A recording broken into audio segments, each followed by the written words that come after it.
guess we'll get going with, we got to vote on sets of meeting minutes. We got to vote on the August 12th meeting minutes, and then the September 9th meeting minutes. So I'll entertain a motion. So we didn't get September. Yeah, so we probably can't do the 9th meeting minutes. It was sent out on the 10th.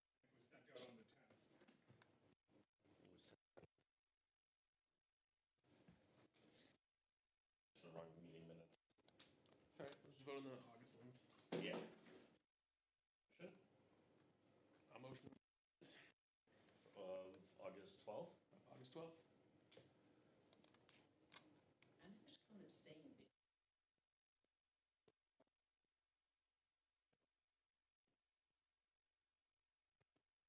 I can second, but I'll have to abstain on the vote because I Yeah. wasn't here. Right. I was here. Peter, you were at the August meeting? So it's me, Joe, and Peter. Nope, to you vote. can't both vote.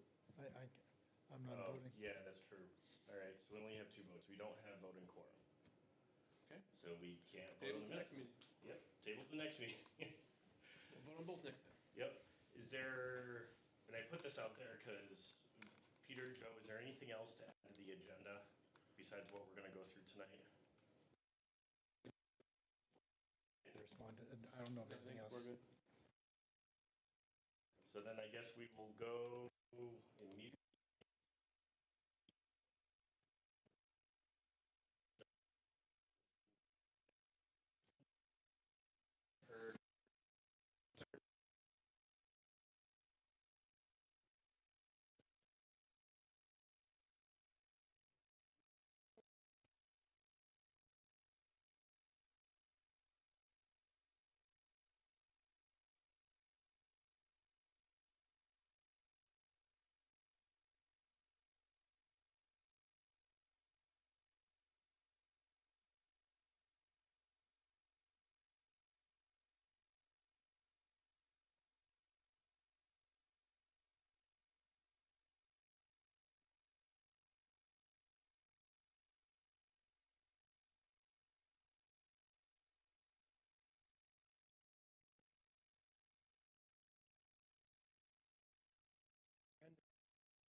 Constrictive.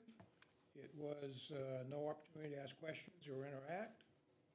So I thought it was a very one-sided process. It really wasn't a public forum. The other thing that's disturbing to me is that recently the superintendent has begun to note that the targeted budget for the renovations or whatever's being done is $15 to $20 million. I was on the, I remember any of the discussion that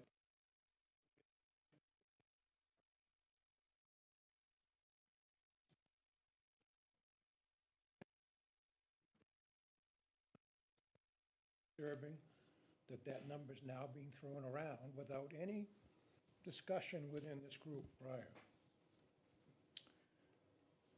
And then finally, I am appreciative to see that the consultant's finally here tonight.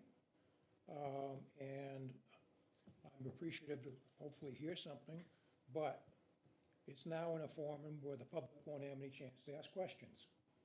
And that's very, I think, exclusive and controlling. So thank you. Thank you.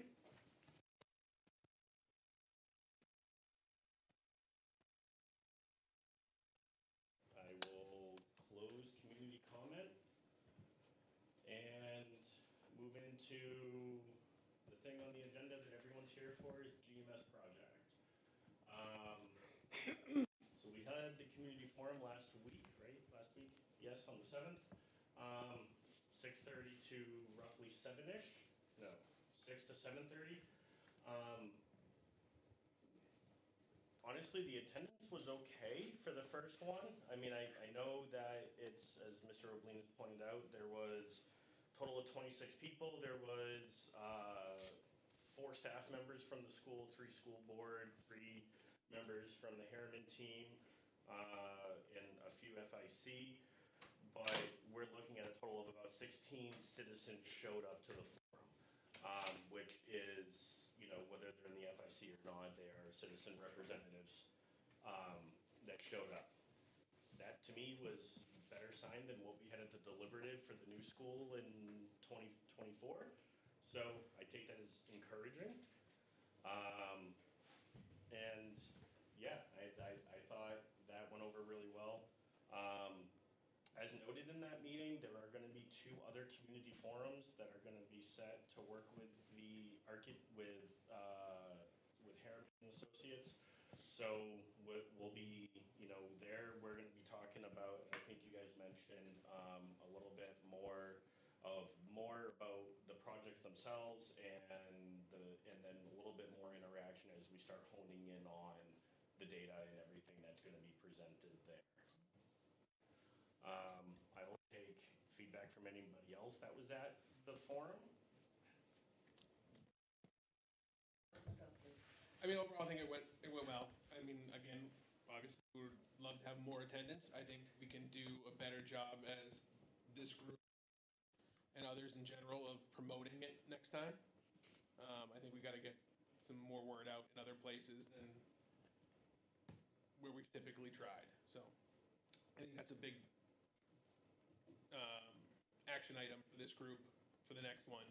As soon as we know a date, to come up with a good plan to get the word out there. I thought it was well structured. I like the kind of just talk.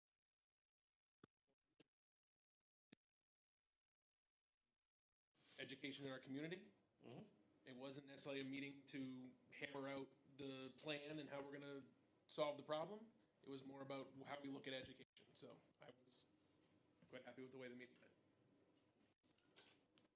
I would agree. I was disappointed in the attendance, but loved how the meeting was ran and how it went and progressed. I would love to see us be proactive, informing the public of what we're going to be talking about before the next community forum.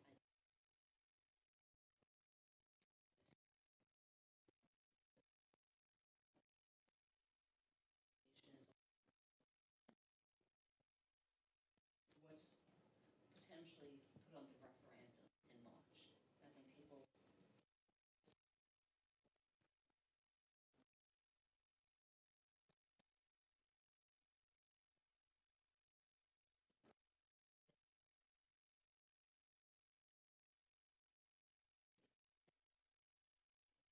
I think it's critical. The communication has to be stronger. I think we have to discuss.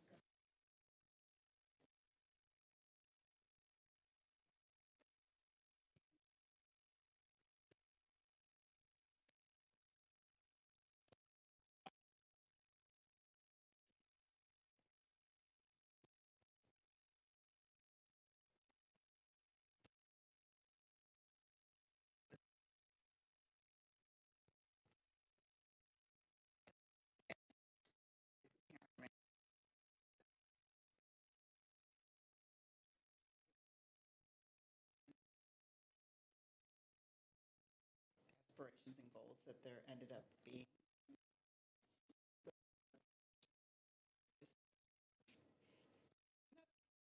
Not diverse, but at least a cross-section of people in the community, and the fact that we had came to a lot of common ground was.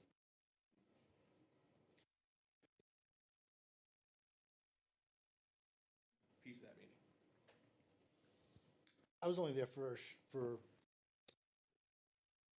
and had to leave, but I was, I guess, surprised to Q&A. That surprised me a bit.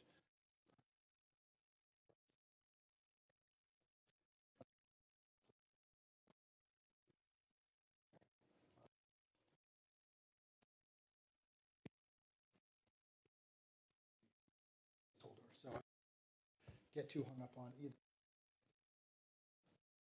Just 1 minute.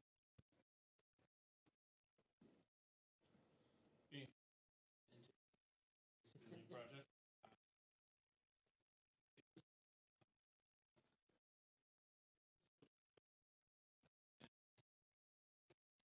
New people involved. I think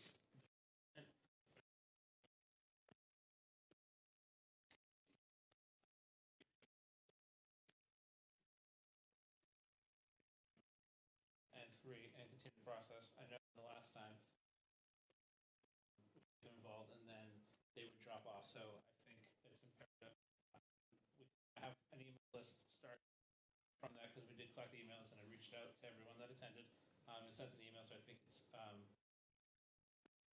to reach out to encourage them because if there was anyone that came to the last one and if it wasn't what they expected, to make sure that they do come back again, so that even though they're expecting one thing, to make sure that they continue to come out and to keep them involved because they may have been coming out, but we want to make sure that they continue to come out even as we seek out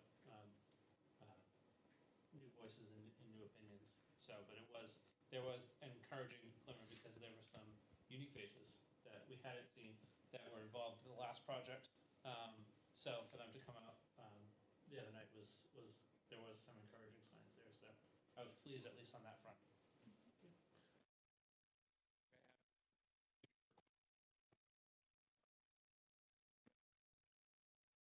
Would like to see the befores of some of those pictures that we all went through and kind of put on the boards and different stuff. Perfect family night. Yeah, so if it was something we could email to that group that came, I think that would be super helpful for them to really, like, they saw those things and like, those look really nice, but like, how's it gonna work? Understanding what those look like before, what it can then look like after, right? Absolutely, that's the whole story. Yeah, I do have. I got You it reached right out for for the a long couple weekend. of them, we sent a couple, and I think we have a couple more tonight. Yeah. Sounds good. Yeah, I mean, the topic around the forum was to create the design. There was what, 4 groups, and you guys were gonna take and meld them all together and get back with Brian. That part, I liked the fact that it was interactive. To Marilyn's point, there was, I mean, the top items were 3 of them were common across all 4 teams, I think, or 2 of them were common across all 4 teams. And going from there, the one thing I did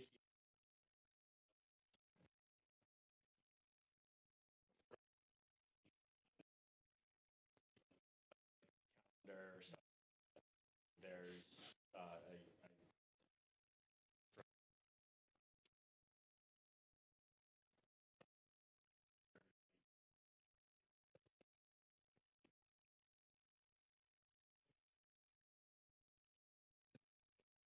That didn't cost a fortune.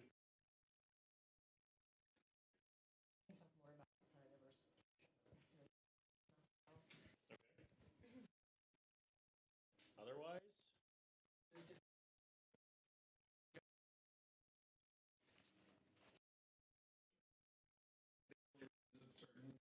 But it's, People. Yeah, but not everybody.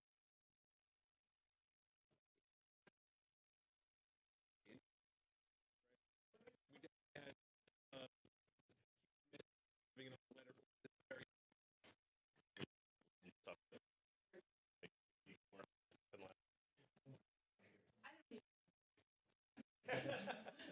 Actually do, because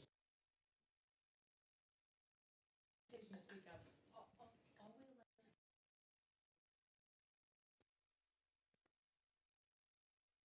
Air, who managed that.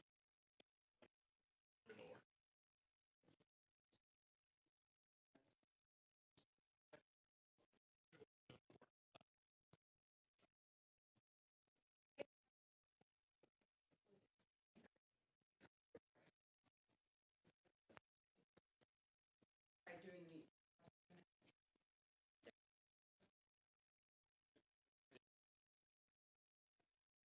All the 55. some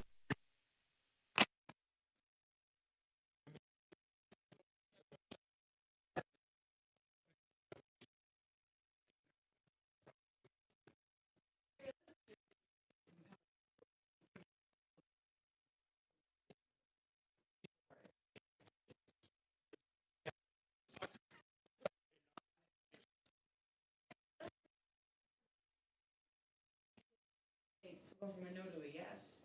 So So yeah, you do have to do the legwork. They're like, we're good. Yeah. Otherwise, yeah, we were just recapping the forum last week. How did it go? It was encouraging. I mean, we had 16-ish community members that showed up. Now, some of them were FIC, so, but they were still the citizen reps of FIC, so you can take that any way you want. There was 3 school board members to start, but 2 dropped off, right? And there was 4 staff from the school, including Dan and Ms. Clinton Jones. What time was it held at? 6 to 7:30. And I mean, Harriman and Associates is present here tonight. They can kind of go through what was there once we get there. I just question the time. Is 6 really going to be the one that's most conducive to drawing out community people? Like if you're working in Boston, getting back here for a 6 o'clock meeting that you really have no invested interest in is not going to be a priority. Yep. But if I'm already in town at 7, then maybe I'll go.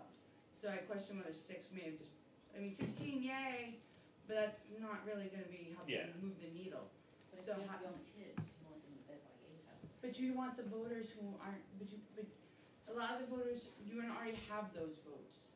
It's the voters that don't have young kids that you need to get to change their vote. And so you have to meet them where they're available. I'm gonna say maybe some 55 people are going to bed then too. At least And- Dude, Hey, all I know is getting I'm here over for 55 and I'm not going to bed at 7 o'clock, so. Yeah. some of us are. I'm at a freaking meeting every night, so. But I mean, from my perspective, I get home, I drop my kids off, race here, and I'm still 15 minutes late. Yep. Being here for a 6 o'clock meeting would be a challenge. So I just question whether in future, maybe we consider a little later. I think time. that's a valid point too, then you can get the kids fed, stick them in. Yeah, my kids are older. If I'm like, go figure out what you can eat, I'm leaving. Yeah. But if I have younger kids, like, and I'm racing to a meeting that, again, I mean, if I was comfortable with my vote, I have no interest in coming to. Yeah. I'm not rearranging my schedule for 6 o'clock. Yeah, and then maybe a Saturday somewhere, you know? Yep. Yeah. I mean, so alternate dates and times. Yeah. For the next one, because there are 2 others that are planned. I guess have you guys worked with Brian on setting the date for the next forum? Not yet. We'll meet with them later this week. Okay.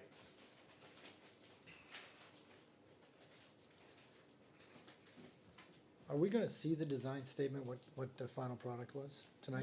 Not tonight. We'll see all 4 of them. We're in the process of combining them, and we'll present that to the committee that we meet with. We'll see that first. Okay, awesome. Can we take a quick pause for a second? For anybody that hasn't been involved yet or is watching at home, can you guys just take a second to introduce yourselves and who you are so that everybody knows? Yeah, we have a full PowerPoint too that we can go through at some point here too. But I'm Lisa Solwin, architect and principal at Harriman. I lead our pre-K through 12 design studio, and with me is. Jamie Willett, architect and project manager for the project. And we've been brought in to explore the 2 options that you were considering for your schools. Thank you. I probably should have done that in the beginning.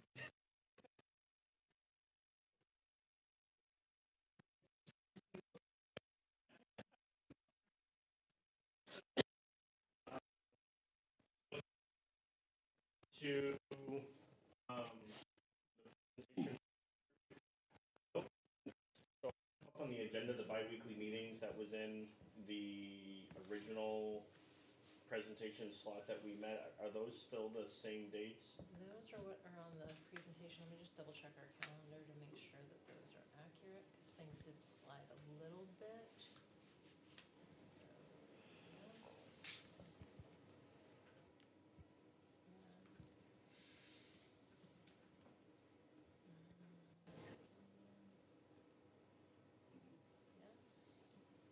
That's what I have. yes, yep, those are correct. Perfect. But the thing, I think on these monthly meetings, there's a question if the next one's the 11th or the 12th. I think there was thought not to have it on the actual Veterans Day. I've seen it both places. On the 11th. The 11th is 11th. Veterans Day, so we want to move that meeting. For this. No, for the FIC. Oh. Oh, November 11th, yeah. All right. We probably have to talk to John on what's Yeah. available. Yeah, I gotta talk to John.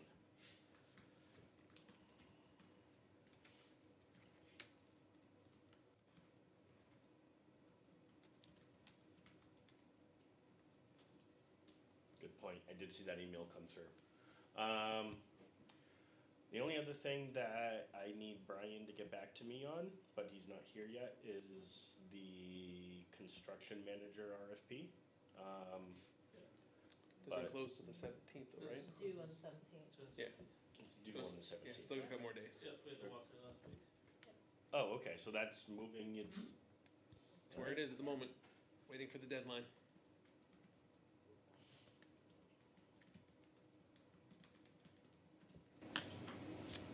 We do Friday.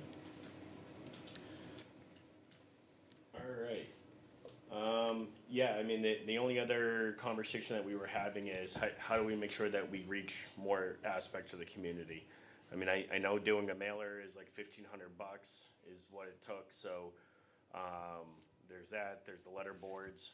I think we need to make sure that we get out on, and even on the town hall. I know John Brunel did a lot of work, he got stuff out on the website and cable TV about it, so we gotta make sure we keep that open. Yeah, I mean, I think our digital pathways are pretty good.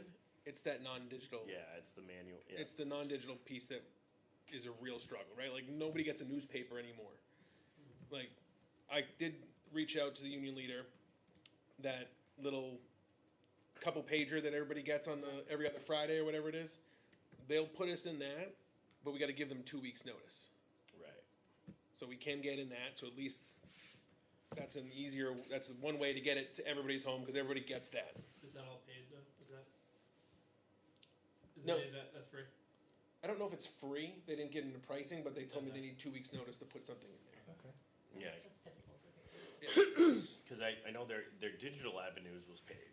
right? Yeah, that was like, they wanted, we don't need that though, I Yeah, don't think. that's like. So do we have a date of the next two? Or No, was not it- yet, so that's why, I think Okay. you guys are gonna talk to Brian this week on, I think coming out of this meeting, I'm gonna ping him pretty hard on, I want to set the dates. Mhm. And we gotta start, like, not a week before, we gotta start now to get in the advertising out there about it.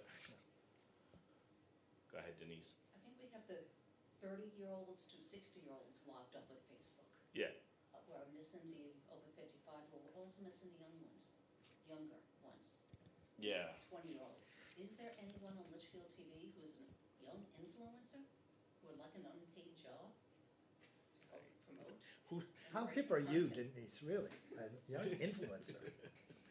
I just learned that word about 6 weeks ago. Does No anyone idea. might have, get some cardboard and some of the yard sign posts and put some signs up. Yeah. That'd be even more, you know, I think those are some of the things we gotta do, right? Like, get on these letter boards. We need like an A-frame out at the street at the dump. mhm. We find flyers posted around town or at businesses or at daycares or at any place where That's people so are. cute, businesses in town. Gathering spots. Both of them. or- I don't know, Don't- after Halloween, we ought to have all the skeletons out holding signs up. Oh, There you go. talk to the people at the dump house. Yeah, exactly, Yeah. right? I mean, agree. everybody We can follows always that do every day. Yeah, if we made a sign, I can ask, and I was they gonna wouldn't say, hesitate to post it. I can throw together an A-frame, couple 2x4s and a sheet of plywood. And change the message every week. Keep it fresh. I'm not gonna change it every week. I think that's a great idea. We find sandwich boards that are really effective. Yeah. Yeah. I mean, and. So I think that's one of the big things. We make a couple of those, put them in strategic spots.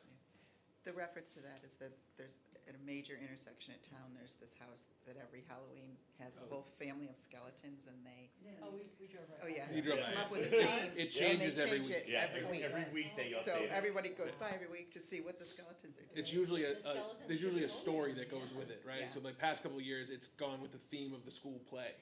Oh. I haven't figured out what this year's is, but it's.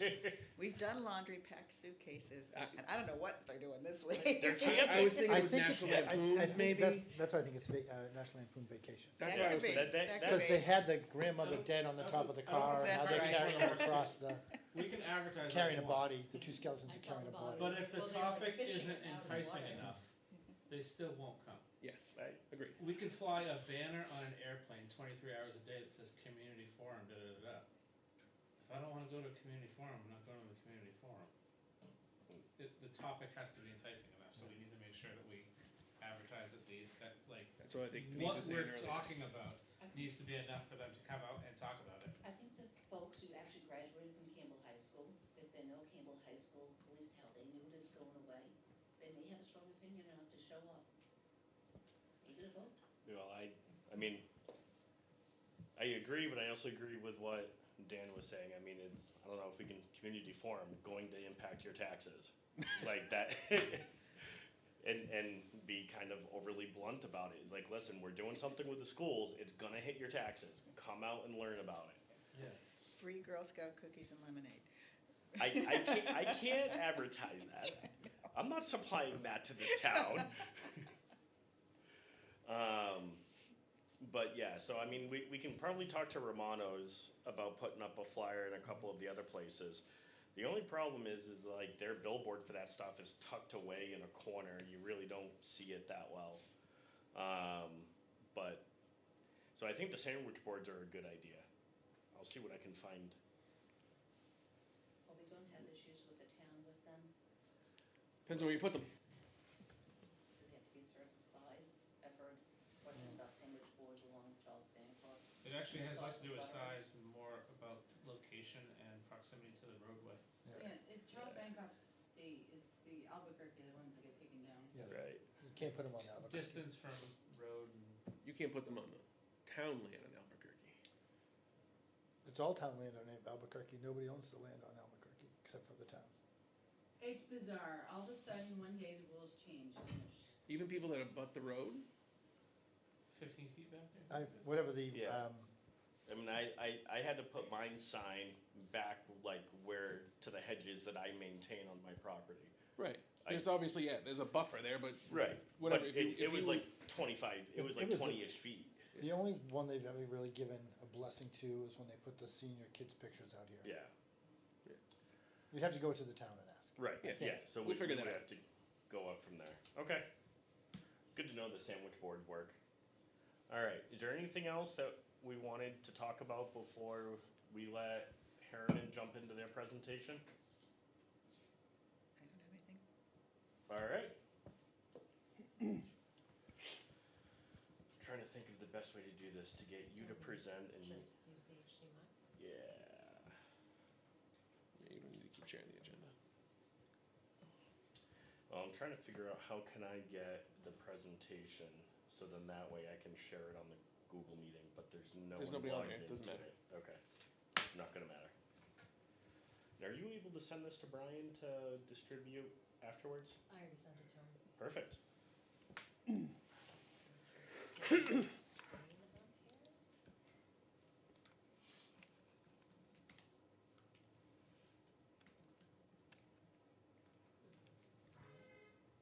here. Let's try this. Hi. Got it. Excellent, okay. So this is probably gonna be, similar to what some of you have already seen. I know there's different folks that we've met with in different capacities on this project. So this is really a high-level overview of where we've been, thus far on the project. So project overview, talking about the work to define and reflect on the Litchfield School District and community values. So the design statement, community forum is part of that. There's other work we've been doing with the staff as well as leadership to collect that information. And we also want to hear it from this group as well. We try to get as many diverse groups to give us feedback on the priorities. A lot of what we're doing right now, we're coming to the end of the segment on data collection, but we are still in the data collection stage. We are at the point of wrapping that up, so then we will start getting into the exploration of those options based on that data.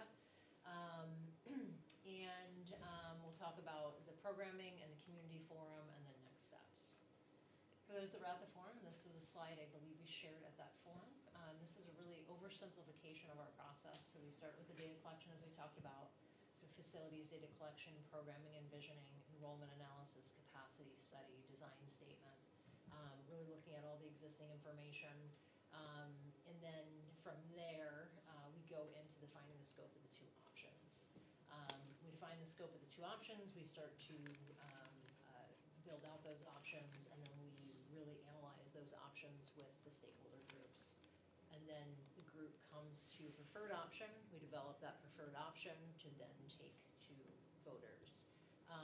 The big green arrows are where we check in with the community at the community forums.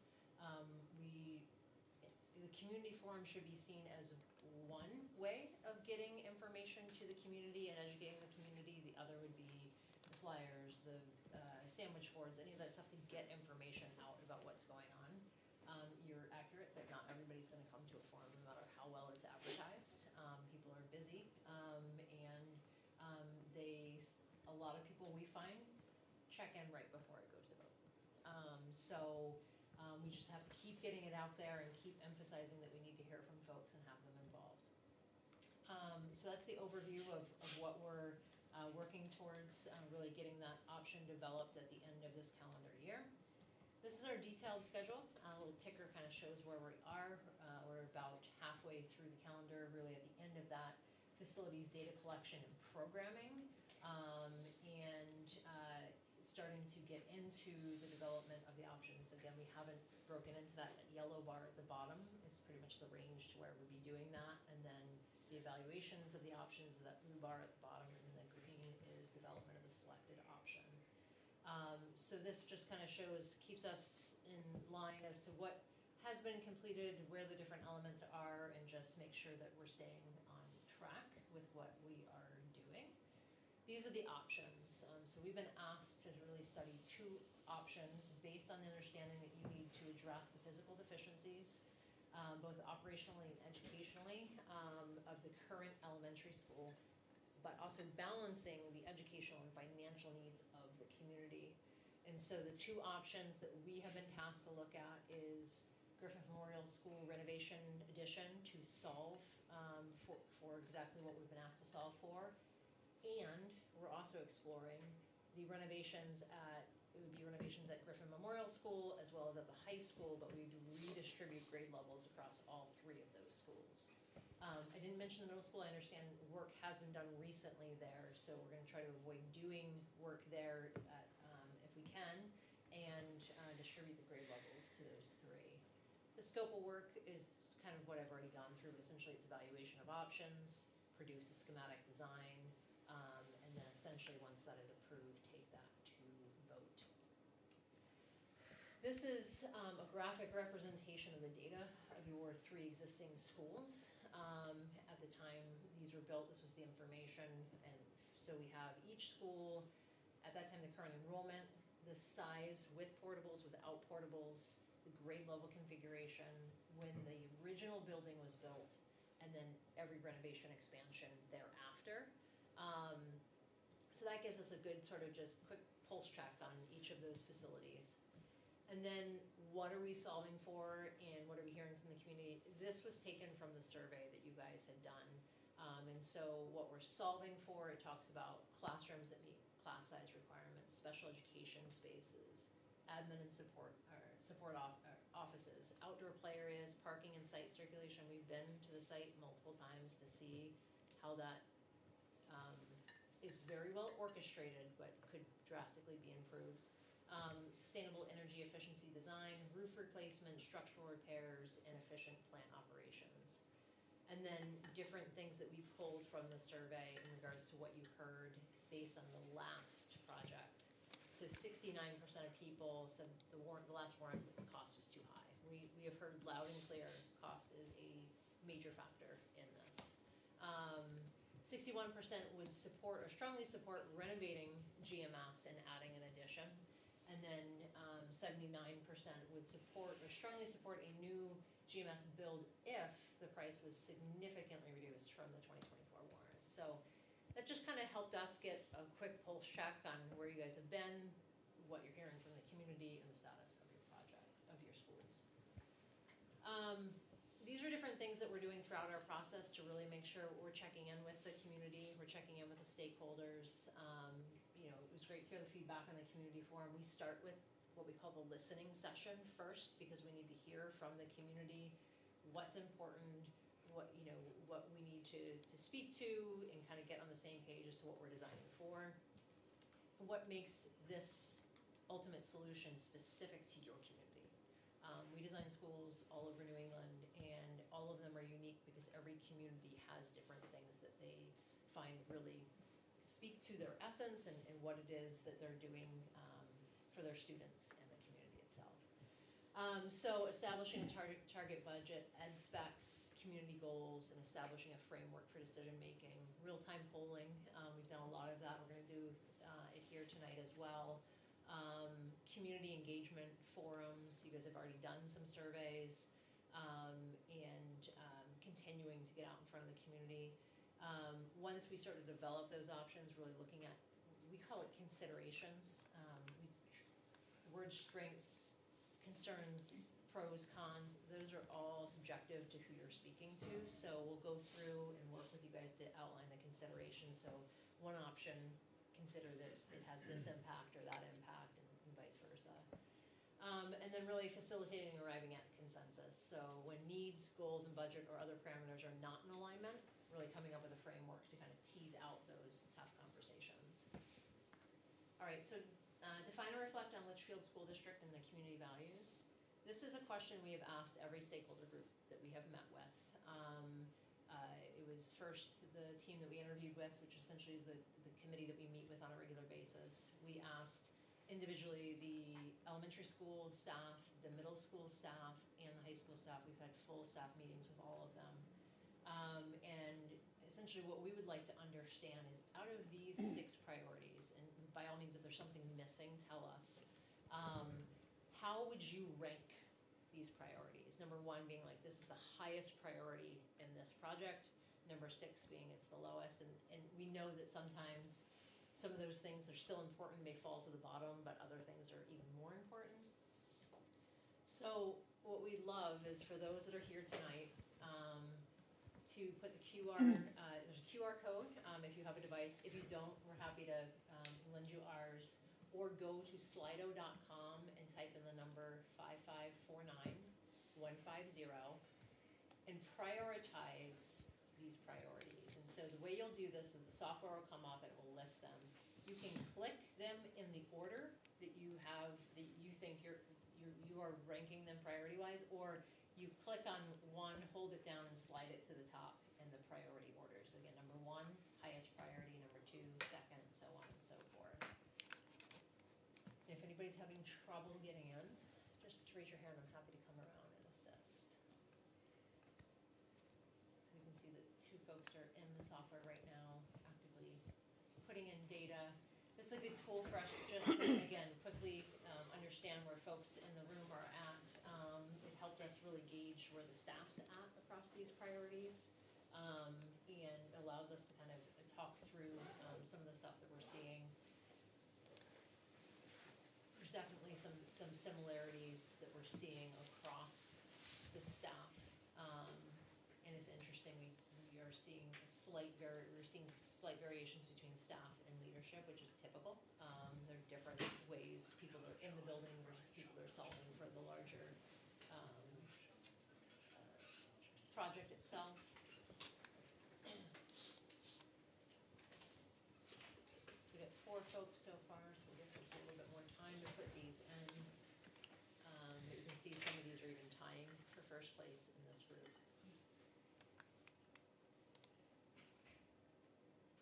I don't have enough signal to connect. Oh, here, I can let you use mine. That's all right, I've taken it 3 times. You have my opinion. Your opinion's in there, got it. You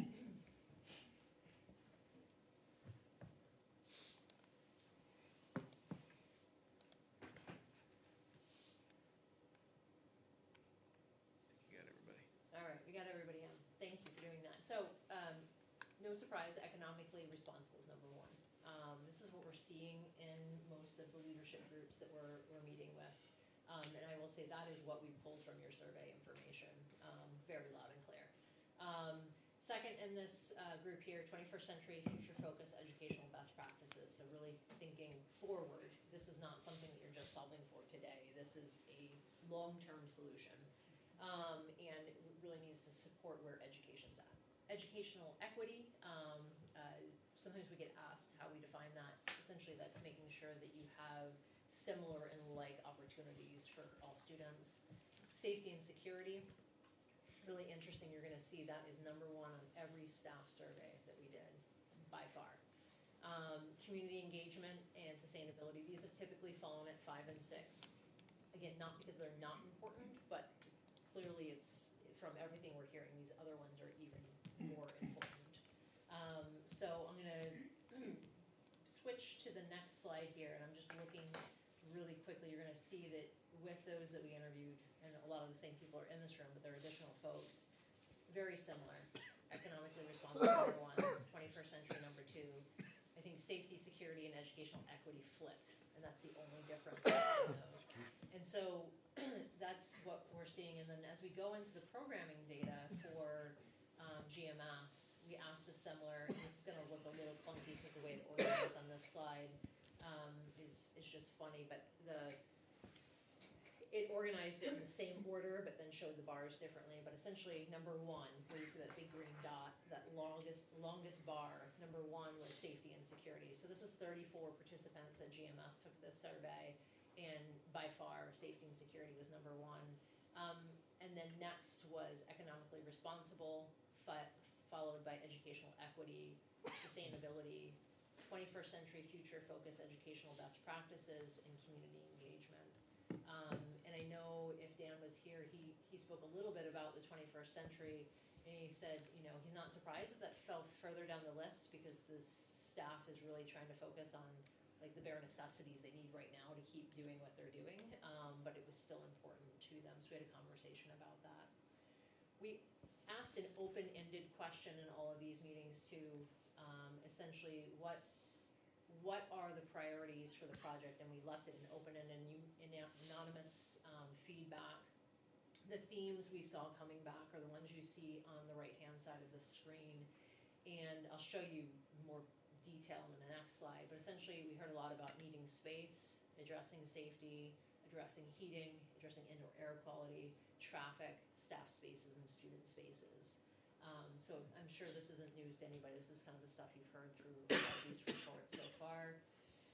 I'm not going to read all of these. I'm going to put them up here, but this gives you a sense of like what the staff was saying. And again, this was just an open-ended a question session where they put in their thoughts. But in what they get into is some more specific areas. But again, it's all those themes you saw on the first slide. And then that goes on to slide 2, and you'll have this afterwards too if you want to read it in more detail. But again, just a lot on safety and space, indoor air quality throughout these responses. We met with the principal on each of the schools. We documented how you're using your existing site. So this is a quick diagram showing where you're entering the site, which is the red star, how the different circulation is happening, vehicular, bus, on the site, understanding the difference between how you're doing bus drop-off in the morning versus bus pickup in the afternoon. Dan does an amazing job orchestrating all of that. We saw it pre-scooter and post-scooter, and he does a really great job, but you can see where the issues are. And so that's something we really need to look at, and when we're exploring the options at this site is how to improve that and make that safer. You ideally want to be able to really separate cars and buses a lot more than you have the space in your current setup to do. We also indicate all the different doors that are on the site.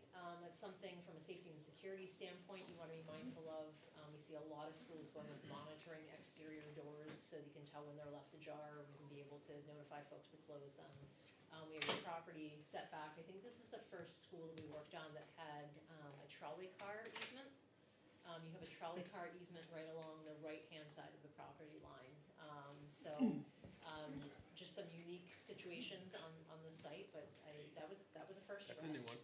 Yeah, I've never heard that before.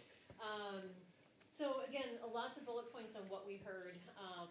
In regards to the site constantly backed up onto the road, parking's inadequate, not enough parking for events, That is a very common issue at schools. Play structures, we got feedback on sort of the status of those, understanding where your leach field is, and different entities that are on the site. So as we're starting to think about modifications, just being mindful of where those are, the less we can disrupt those, the better, because that just creates more cost. Then we go into the building. This is a diagram that literally just shows how the school is being used today. So the blue are your grade level classrooms. The kind of mint green color are more of your special education spaces. The orange is your admin. The bright green is your gymnasium. The sort of light pale yellow is your cafeteria kitchen. And any of the gray spaces are what we call your auxiliary spaces. That would be your toilet rooms, your storage, any sort of back of house stuff for mechanical, et cetera. And then you have your 6 portable classrooms for pre-K and kindergarten out on the site. We heard about different spaces that are missing and or inadequate. So there is a space that has 12 tutors, room 12 with tutors and ELL. There's 6 adults in this space. And so I won't read through all of these, but it gets into how different spaces are not specific for what the use is. Right now, the stage is being used as a staff room because they're out of space for that. There are, we looked at the classroom sizes. Many of them, or some of them are undersized for what you would have compared to the New Hampshire Department of Education standards. And looking at different uses of special ed, some of them are in full-size classrooms where that program may not need to be in that type of space. So really starting to compare how these spaces compared to what it would be for a new build or what the DOE would be looking for classroom space. The nurse area is not adequately sized or ventilated and lacks privacy. And there's no queuing area or triage area for treatment, so looking at ways to improve that.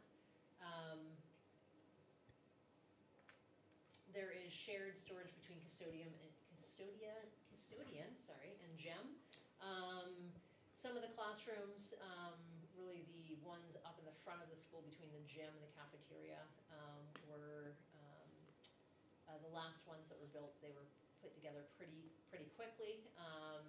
And some of the lowest quality construction was what was relayed to us.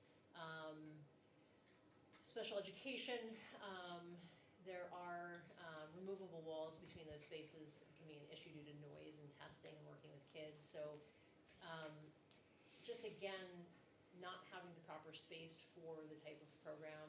And what we're seeing, one of the biggest transformations in schools is there are so many different needs with students, and the school is required to meet those needs of those students. There's a lot more flexibility we need in a school. There's a lot more kind of pull-out spaces and working one-on-one or with small groups. Different ADA issues. One, the intensive needs has a restroom nearby, but it's not ADA compliant. Ideally, there would be an ADA restroom in that space. And then the 1930s building essentially is all used for storage at this point due to code issues to where you can't have students in there. This is a quick diagram of the age of the different pieces of the building. So the diagram on the left-hand side shows you the year that building was built. It doesn't account for the renovations in this diagram. This helps when we compare this to the National Center for Education Statistics. They have mapped out when a school is 20 to 30 years old, frequent replacement of equipment is needed. Between 30 and 40 years old, the original equipment should have been replaced, including the roof and electrical equipment. And after 40 years old, a school begins rapid deterioration. After 60 years, most schools are abandoned. Okay, again, these are statistics. That doesn't mean that this is the case for every single school, but it's a good kind of just rule of thumb to say, oh, it's this age, let's check, has this been replaced or not? It allows us to quickly understand typically how much life could be left in those sections of the building. We have been alerted that this area in green is where they are seeing a lot of the issues within the school. So this is the area that's over that 60-year mark that we pointed out. So you have, obviously the original building is quite old, 95 years old, but other areas are 70 or in the mid to upper 60s, with the exception of that 1978 wing that's in there. There's water intrusion that's been reported. There's cracking in settlement. We've seen heaving in the floors. And the majority of the exterior of this envelope is single white CMU. And so you can start to see where water intrusion has happened through that CMU wall.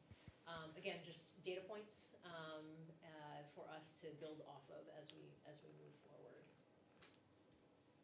LMS programming summary. This is where LMS, the middle school came in. The green bars are the middle school. The yellow dots are just comparison to GMS, so we could start to compare and contrast where we're seeing different things from the staff. The ones in the yellow boxes, they were in complete alignment in regards to the majority of folks. 32 voted here, 34 in the other, pretty close to the same number of people. Safety and security, by far number 1. Community engagement came out number 6. And then it's kind of a little bit of a mixed bag in the middle there. The GMS put economically responsible as 2. The middle school educational equity was 2. The middle school 21st century future focused was number 3. That was 5 at GMS. And then we just talked about economic responsibility and how that flipped. And then sustainability was number 5 for the middle school and number 4 for GMS. When we had the open topic questions saying essentially what would be the priorities that you would want, or what would be the things you want us to focus on in this project, the themes that came out, no surprise, safety and security, healthy environment, spaces that support all learners, collaboration, and age appropriate were the themes that came out. And I apologize for the size of the text on this. Again, we've sent this to Brian to share with others, the information in these slides, but this is essentially their anonymous feedback that really how we arrived at those themes that we just shared. A lot, again, safety and security, and in each, the GMS and the middle school and the high school, we saw comments about really prioritizing GMS in this project, and the health and safety and different things that need to happen there. This is a diagram for the middle school, so similar, looking at how this is used, where the different entrances and exits are. This helps us when we start to study movement of grade levels up to this school. These are the site comments that came back from the principal about different concerns with whether it be site circulation or fencing, and that they feel that there isn't a place to put a playground if younger kids were to come up, and that there is an approximately 18-foot drop from the front door down to the parking lot. They feel it's not ADA compliant, and the parking lot has a sinkhole, has had a sinkhole multiple times. We also heard about a turtle that made its way into drop-off one day. So this is how the middle school is being used right now. So you can see, similar to the elementary school, the light blue are the classroom spaces. Purple is what we refer to as allied arts, so that's your art, your music, any of your electives, world language, things like that. The bright green is your gym. The mint color is more of your special education. The light yellow is your cafeteria kitchen, and the gray is more of your auxiliary space, whether that be mechanical, bathroom, storage, janitorial closets, electrical closets, so on and so forth. And then the orange is the administration.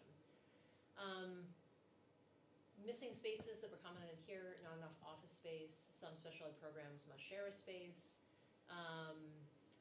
They felt strongly they couldn't imagine the 3rd and 5th grade here. The toilets would not suit them. There's no playground.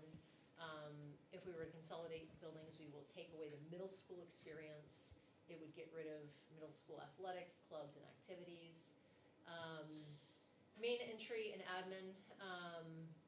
The main entry, they said, was confusing as to which door to go in. So we may want to just consider how maybe to emphasize the main entrance. That's a really important thing with safety and security on any of these schools. Let's see, pick a couple other ones here to look at. Door locking issues, the nurse space lacks outlets. So a lot of kind of, once we got past some of the concerns with having the younger grades in here, a few things around the specifics of spaces. Also some pros, they thought the guidance space was wonderful. This is getting into the cafeteria, kitchen, and stage. They feel it functions well. The stage isn't highly utilized, and SRO shares an office with the sound equipment. So again, just different things as we go through and we start to look at considerations for moving grade levels here on one of the options. Things we can go back and ask them about as to whether there's flexibility of maybe moving some of these programs or consolidating some of them. And it goes on for special education, the gym, the bathrooms, and the building services. All right, the high school. I had to double check the numbers at least 3 times. The results are the same for the high school as they are the middle school. Not the number of the ranking, but where they fell in the list. And so the high school and middle school staff ranked these priorities in the same order. And so safety and security first, educational equity second, 21st century third, economically responsible fourth, sustainability, and then community engagement. And maybe the sustainability and community engagement are flipped, but I believe they're the same. Discussion, the top priorities, again, safety and security, prioritize GMS, and appropriate learning environments. These are some of the comments we heard back from the high school staff. A lot of strong opinions about needing to replace GMS, and or really focusing on modifying GMS to be a better environment. A lot about safety and security throughout all of these comments, and addressing the educational needs across the district. This is the high school diagram. So showing the points of entry into the site, circulation on the site, the athletic fields, as well as the mini doors that are at the high school. We talked a lot about transportation and times to which that transportation was arriving. And so something we've talked a little bit about at a very high level is if you were to bring middle school students up here, thinking about as they come on, would they have a different bell schedule or the same bell schedule, and kind of thinking about how that would work out. Athletics, so we got a good rundown on what athletics are there and how those different fields are used. And then this is the high school and how it is currently used. This is the first floor. As you come in the main entrance, which is on the right-hand side, pretty much almost in the middle by the orange spaces, you have the admin, and then right behind that you have the SAU offices, then the library, then a wing of allied arts, and then at the top half of the page is a lot more of your community type spaces, your gym, your cafeteria, auditorium. The text is pretty small on here, but lots of great feedback on how the spaces are used, where they may be inadequate, and any concerns. Won't go through all of them, but it helps us as we're starting to develop these to be able to understand the building better and go back and ask specific questions as we start to develop these options. This is the second floor. This is where the majority of the classrooms are, is up on this level, with some special education spaces and administration spaces as well. And then they also gave us, at the end of the meeting, considerations for adding additional grades. And I thought this was important to kind of go through. If you're going to add grades here, the hallway or the SAU is where you can get creative. The bathroom comes into play there. If you make that wing for 7th and 8th, you are short some bathrooms. I think you need to divide the library if you're to bring them in because of the book choices, wall partitions. That was Jen's. Yeah, that was Jen. So again, keep in mind, these are the feedback we're hearing from principals. This isn't from other, a consensus across everybody, but just kind of the input that we were receiving. And maybe dedicated locker rooms too. They could do high school lunch and then a 7th, 8th grade lunch. The courts can handle 600 kids with the right scheduling. And Brian, you had mentioned that you need 10 classrooms, 4 core for the 2 grades, and probably Just like off the cuff. Like off the cuff, yeah. And so essentially what this is getting at is we're starting to off the cuff look at different ways to where we could fold in the 7th, 8th into this building and what the impacts would be. If we were to start bringing them into where that SAU wing is, then we have to think about, well, where do we put the SAU? All things that we'll consider as we go through this, but that's kind of why it's so important to do this data collection piece to get all this information. Are you looking at how the current rooms are scheduled, or are we assuming that we just need 10 new classrooms? That's not building 10 classrooms, that's like holding classrooms that would be. You would need like, 10 for that population. But what I'm saying though is based on the current scheduling, it sounds like some of the rooms are underutilized throughout the day. So rather than saying, like, my question is, are we looking at 10 new classrooms, or are we looking at the opportunity to get 10 new classrooms through creative scheduling of existing spaces? That one, Okay. second one.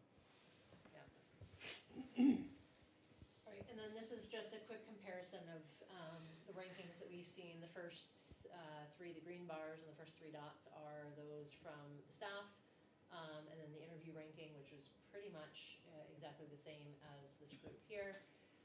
Safety and security across the board for the staff, it was number 2 in a lot of the leadership meetings we've had. Educational equity, I'll go to the next one that they shared. So community engagement, pretty close across all the groups. It's 6 with the staff, it was 5 with the interview group, which is the group we've been meeting with mostly. And then educational equity, LMS, GMS, both had, that is number 2. Sorry, that should say the high school. That is an error. Let me change that right now. So this should say CHS. This is CHS. So CHS and LMS pretty much had the same ranking. They did have the same priorities. And then when we go to GMS is where we see it start to dance around a little bit, as well as the interview group. But I would say safety and security by far is one of the biggest ones we've heard. When we start to look at where 2 is, it's kind of a little bit all over the place, but I would say it's somewhere around economical responsibility as well as educational equity would be the ones that are really fighting for number 2 from there.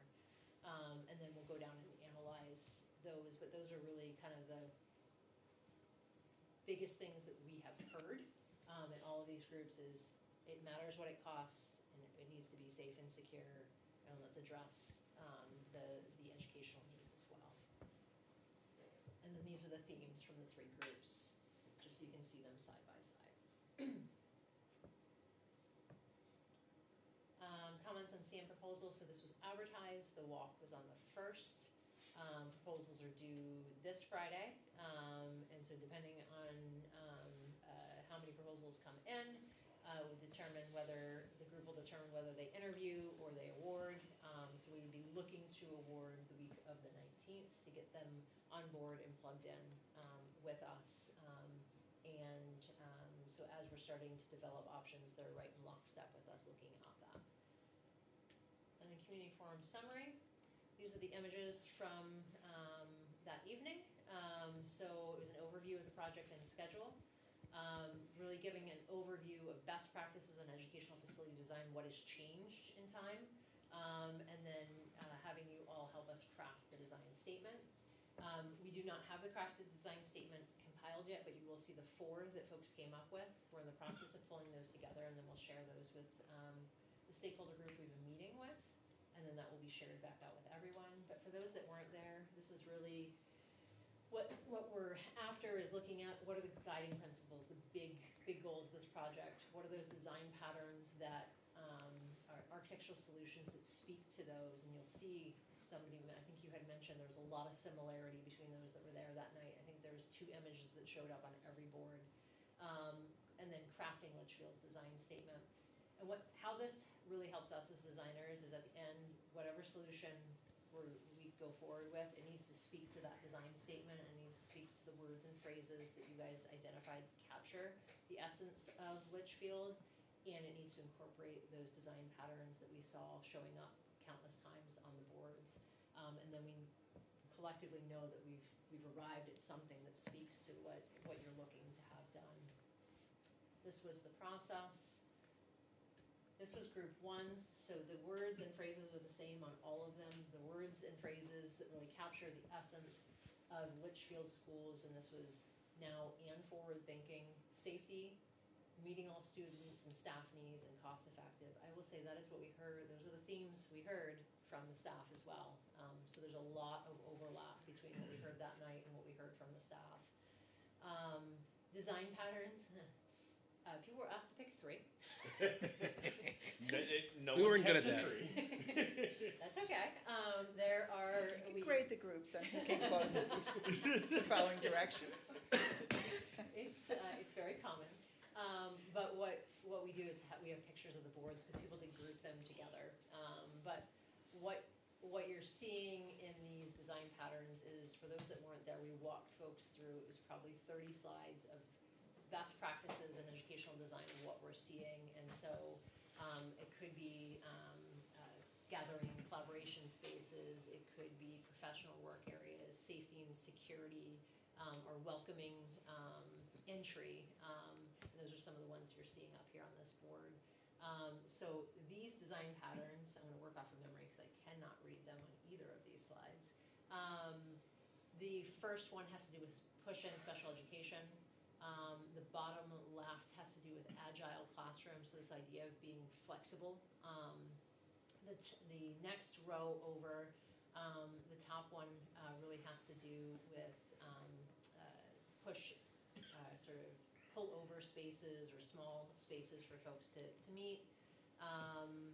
The bottom one has to do with flexible furniture, very similar to agile classroom. And then the one in the third row on the top has to do with professional work areas, making sure that the staff have spaces to where they can collaborate, they can work. And then the one below that is welcoming entry, and the one on the right-hand side is collaboration and gathering spaces. So then each group was tasked with writing a design statement that spoke to the work that they had done as a group. This group created one that said, create a welcoming, modern, and cost-effective school environment that is simple, flexible, and collaborative, bringing students, staff, and the community together. So that was group 1. Group 2, same words. They were very close to following directions. 4, pretty good, pretty good. But you'll see that 3 of those are the same 3 that were on the last board.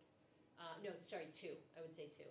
One that showed up on every board was the welcoming entry, so that's safety and security. Safe and welcoming, or secure and welcoming entry is what it's labeled, but it's really this idea of making sure you balance the safety and security needs, but also making sure people feel welcome into the school.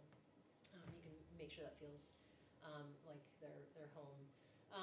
Design pattern on the upper right is the professional work areas. The bottom left is community access, and so the thought being here, or the concept is trying to make sure that we keep those spaces that are community access separate from, we call them more private spaces, which would be the classrooms and things that usually the public doesn't have access to, because these are really community assets. These are community center spaces within the community, making sure we can emphasize that. And then the other one on the right-hand side is extended learning areas, so being able to push out into group or collaboration spaces, and then one of them really emphasizes how we can do this in utilizing space that you may need for, by code, you need to have a certain size lobby for the number of people that are exiting. Well, that can also be a space where you can maybe have a couple benches so people can gather and pin up work or things like that.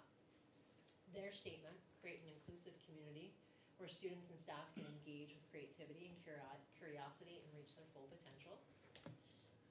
Next group did pretty good. 4. Wait a minute. They're almost the exact same. 2 of them are. So the top 2 are the exact same. So again, we're seeing 2 of these show up on 3 of the 4 boards. The bottom 2 2 of those showed up on the first board because they had 8. But you're starting to see a pretty clear theme of we need to have safe, secure, welcoming entries, and we need to have professional work areas for the staff. It's that staff space that you saw repeated in the themes of the staff engagement.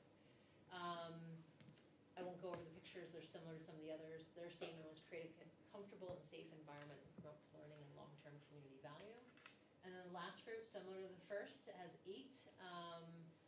Again, we have 2 that are repeating on all of these, the safe, welcoming entry, the professional work areas. You're starting to see some more of the collaboration and gathering spaces and extended learning areas. And then a new one that shows up here that wasn't on the other was healthy building.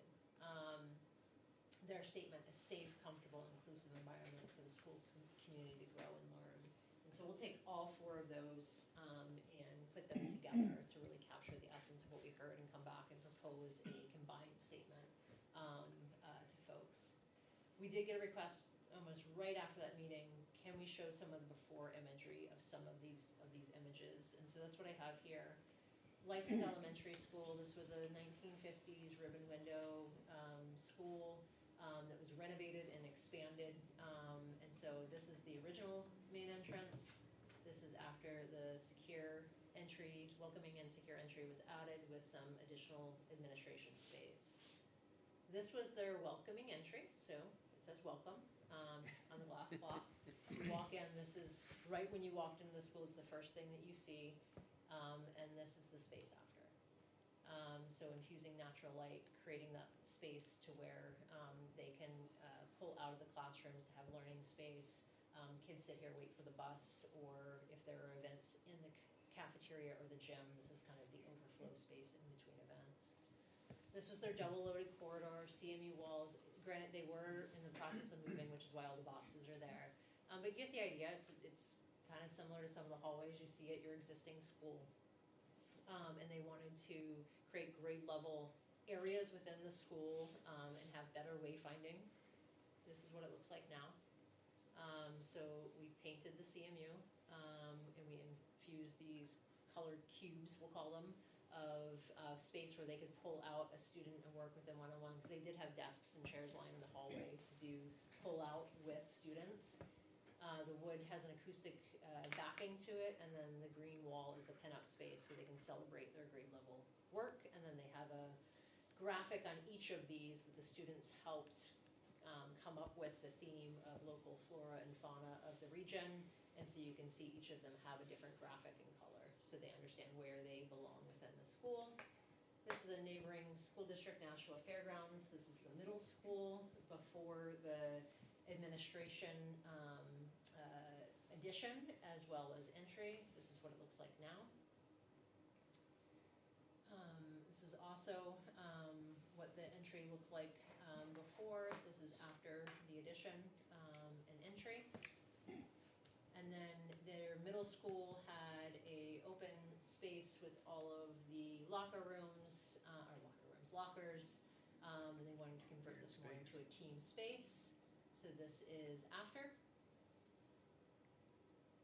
And I think those are the ones that we have in here for tonight. So that just kind of gives a quick kind of feel of the befores and after and what you can do with a renovation project to really infuse new space and new educational spaces within, as well as a fresh, updated look.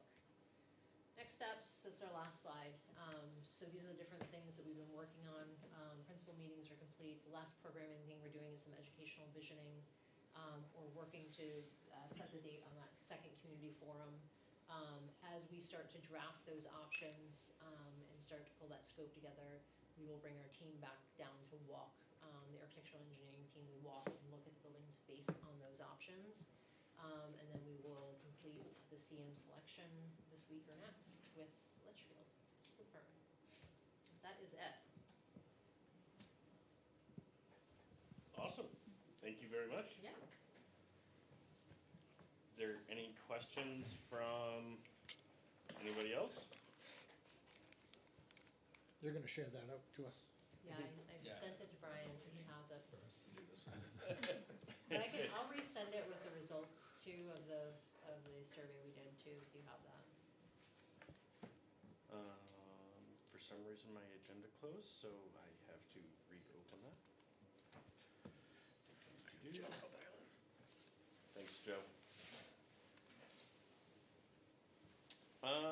Essentially that was it. I mean, so we kind of went through everything that was on the agenda. This was kind of the last action. You guys already mentioned that you're meeting with Brian later this week. We really want the date for the next community forum, ASAP. Do you want me to pick it? No, it's you guys I'll meet. pick it. So I figured if it comes out, then if you can let me know, I can send it out to everybody, and then if we can start the advertising, getting it out to everybody, that would be great. Yeah. Do that early. I will pick it, don't you worry. Okay. Let's coordinate. When we talk, we'll just pick it and go from there, so. Excellent. Otherwise, we had feedback from the forum. Overall, some people, most people thought it went well. We had roughly 16-inch community members, including FIC, well-structured. We have an email list started. There was some feedback about the next forum. So Q&A with, the staff and Harriman and Associates would be nice. And yeah, that's about it.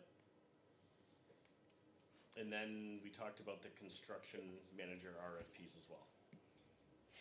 So I think that's about it. Next meeting, we will vote on the meeting minutes for August and September and October. And get those voted in and go from there. And I'll make sure that I send them out the right way this time. And I think that's about it. Anything else? All right. I'll entertain a motion.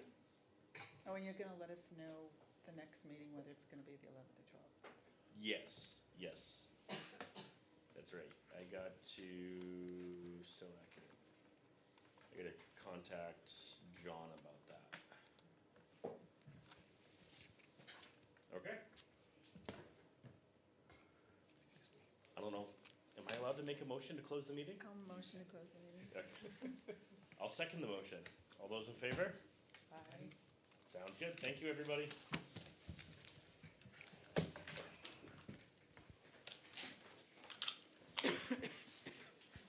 Terry, how's the budget season coming?